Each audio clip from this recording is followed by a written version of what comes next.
வாழ்க வையகம், வாழ்க வையகம், வாழ்க வளமுடன். குருவே துணை. அனைவருக்கும் இனிய காலை வணக்கம். அருந்தமிழ் மூதாட்டி ஔவையார் அருளிச் செய்த நல்வழி பார்த்து கொண்டிருக்கிறோம். இன்று கவியன் 2, இரண்டே சாதி இதுவே நீதி என்னும் தலைப்பில் அமைந்த கவிதை. சாதி இரண்டொழிய வேறில்லை, சாற்றுங்கால் நீதி வழுவா நெறிமுறையின் மேதினியில் இட்டார் பெரியோர், இடாதார் இழிகுலத்தோர் பட்டாங்கில் உள்ளபடி. நாம் இன்றைக்கு எத்தனையோ ஜாதிகள் வைத்து கொண்டிருக்கிறோம். அந்த ஜாதிகளுக்குள்ளும் பல உட்பிரிவுகள்.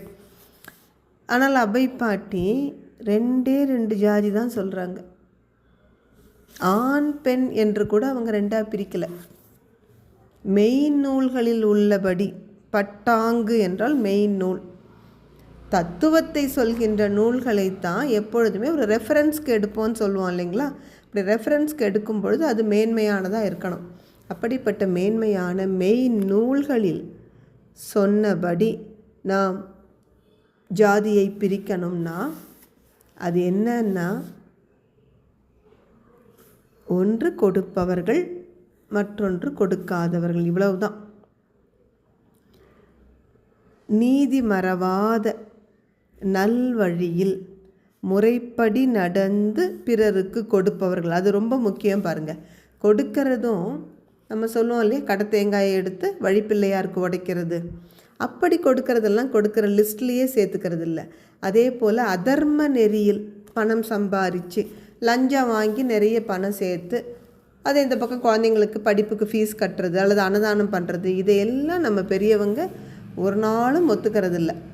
அப்போது நெறிமுறைப்படி, தர்ம நெறிப்படி பொருள் சம்பாதித்து அந்த பொருளை மன மகிழ்ச்சியோடு மற்றவருக்கு கொடுக்கின்றவர்கள் பெரியவர்கள்.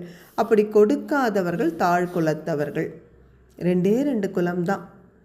ஒன்று உயர்குலம், இன்னொன்று தாழ்குலம். யார் உயர்குலத்தோர்? யார் அறநெறிப்படி தான் உழைத்து ஈட்டிய பொருளை, இங்கே உழைப்புனா உடல் உழைப்பாலும் சம்பாதிச்சிருக்கலாம், அறிவின் உழைப்பாலும் ஈட்டியிருக்கலாம். அப்படி தான் ஈட்டிய அந்த பொருளை மற்றவருக்கு கொடுக்கிறார்களோ அவர்கள்தான் உயர்குலத்தோர். அப்படி கொடுக்காதவர்கள் தாழ்ந்த குலத்தவர். இந்த 2 தான் நீதி நெறிப்படி உலகில் இருக்கின்ற சாதியாகும். தொடர்ந்து சிந்திப்போம். அனைவருக்கும் நன்றி. வாழ்க வளமுடன்.